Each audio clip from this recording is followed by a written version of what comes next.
সকালবেলা ঘুম থেকে উঠেই দেখলাম বড়দি মুরগিগুলোকে বের করে চাল খেতে দিচ্ছে। আর আজকে কিন্তু অনেক সকালে আমার ঘুম ভেঙে গেছে, 5টার আগেই বলতে পারো। উঠে দেখলাম ধান মারা চলছে, আর এখানে এই ধানগুলো আমি হাত দিয়ে ধরে দেখছিলাম, এতটা ভালো লাগছিল। কারণ এটা হচ্ছে জিরাকাঠি ধান ছিল।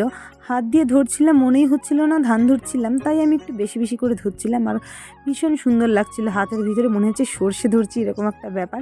তারপরে ভাবলাম যে কোথায় ধানগুলো মারা হচ্ছে একটু দেখে আসি। কোথায় বলছি কি, ঘরের পিছনেই তো মারা হচ্ছে। তারপরে চলে আসলাম ধানগুলো মারা হচ্ছে দেখতে। তো এসে দেখলাম অলরেডি এক টলি ধান মারা হয়ে গেছে, আমাদের দ্বিতীয় টলি মারা চলছে। আর আজকে এই ধানগুলো মারা হলে আজকে আমাদের ধানের কাজ বলবো না, ধান বাড়িতে এসে আর কি ধানের ইয়েটা শেষ। আর আজকে আমাদের পাট চলে যাবে আর কি। তো ওই যে তড়িঘড়ি করে ওরা ধানগুলো মারছে। আর গতকালকে রাত্রেই এই ধানগুলো মারতে চেয়েছিল। তো বাবা আবার বললো এত রাত্রে ধান মারার দরকার নেই, দুটোলি ধান মারতে গেলে অনেকটা টাইম লাগবে, কে রাত জেগে বসে থাকবে, ওর থেকে দরকার নেই, তোদের তো কালকে মাঠে যেতে হবে না। যেহেতু সব ধানই চলে আসছে বাড়িতে, আমাদের জেঠুদের কাকাদের সবারই ধান চলে আসছে। তো ওরা আজকে বাড়িতে চলে যাবে, আর ওদের গাড়ি আস্তে আস্তে বিকেল হয়ে যাবে। তো বলছে ঘুম থেকে উঠে ধানগুলো মেরে ফেলবি। তো যে কথা সেই কাজ, ঘুম থেকে উঠে দেখলাম অনেক সকালে, ওই সকাল 4টের দিক থেকে ওরা ধান মারা আরম্ভ করে দিয়েছে। দেখতে পাচ্ছ অলরেডি এখানে ধান অনেক কয়েকটা মারা হয়ে গেছে, আর ওখানে আরও মারা চলছে। তারপরে ওদিকে তো ধান মারা চলছে, সকালবেলা চলে আসলাম চা খেতে। চা হয়ে গেছে আমাদের। আর বাবার দৈনিক যে কাজ, রোজ দিন বাজার থেকে পরোটা নিয়ে আসা, যেহেতু মাম্মাম এসেছে বাড়িতে, ওই কারণে। তো সকালবেলা চা খেয়ে পরোটাও খেয়ে নিলাম, শুধু আমি একা না, বাড়ির সবাই খেয়ে নিল। বন্ধুরা, শুভ সকাল। তো তোমরা সবাই কেমন আছো? আশা করছি সকলে ভালো আছো, আর আমিও অনেক ভালো আছি তোমাদের আশীর্বাদে। আজকে একটা নতুন রকম ব্লগ ভিডিও নিয়ে চলে এসেছি তোমাদের কাছে। তো স্কিপ না করে পুরো ভিডিওটা দেখবে। ভিডিওটা ভালো লাগলে অবশ্যই লাইক করুন, শেয়ার করতে ভুলবে না।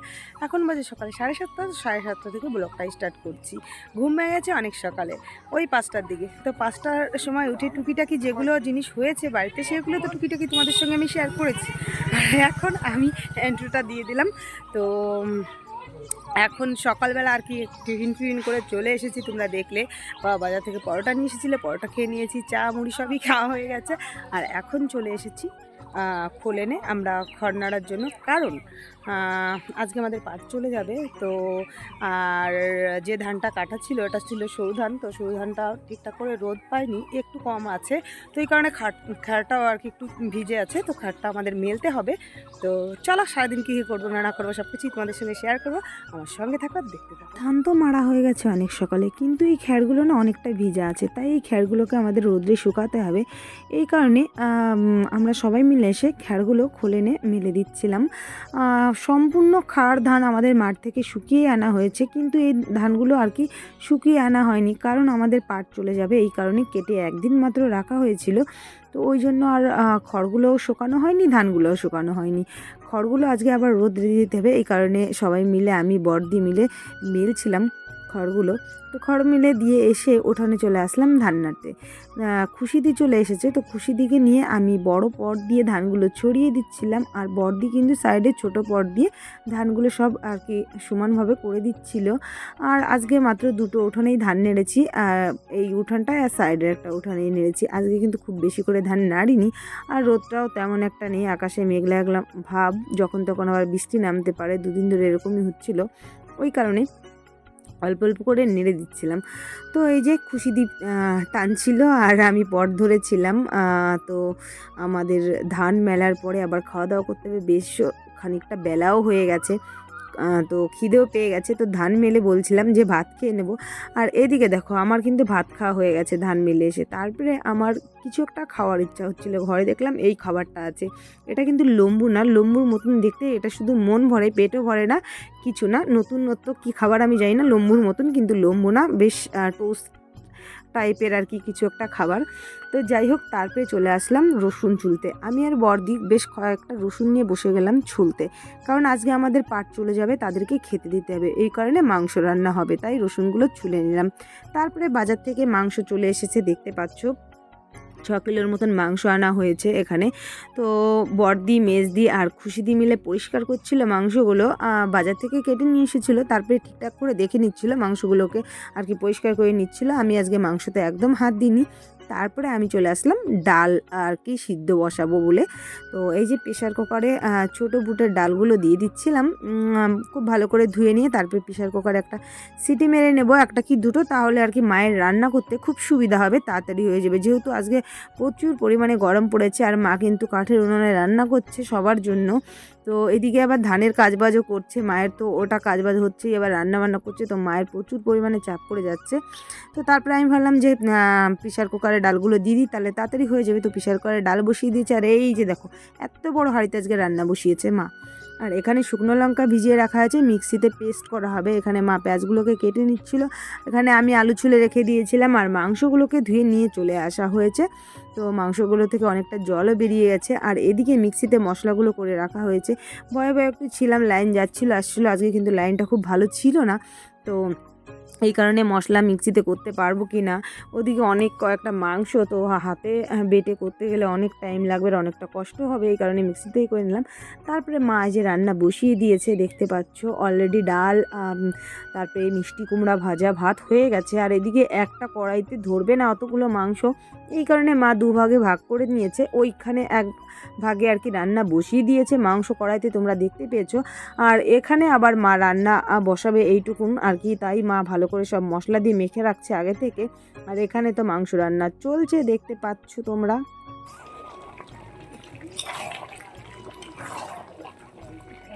এই যে মাংস রান্না আমাদের কমপ্লিট হয়ে গেছে। এখানে পার্টদের জন্য রান্না করা হয়েছে, আর ওখানে আরও রান্না হচ্ছে, একবারে কড়াইতে ধরেনি, তাই মা আর কি দুভাগে রান্না করেছে। এখানে কুমড়ো ভাজি, মিষ্টি কুমড়ো, আর এখানে হচ্ছে ডাল রান্না হয়েছে। তো ওদেরকে এগুলো দিয়ে খেতে দেওয়া হবে। মায়ের রান্নাবান্না কমপ্লিট, তাই সব দাদাদের ডেকে নিয়ে আসলাম, জায়গাটাকে খুব সুন্দর করে পরিষ্কার করে ওনাদেরকে খেতে বসিয়ে দিয়েছি।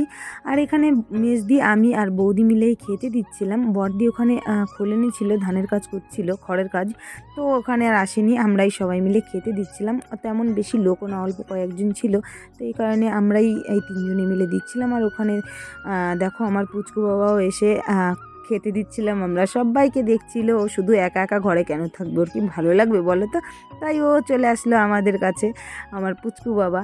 আর পুচকু বাবার সামনে ক্যামেরা অন করলে কিন্তু ক্যামেরার দিকেই তাকিয়ে থাকে, অন্য কোনো দিকে ওর ধ্যান থাকে না।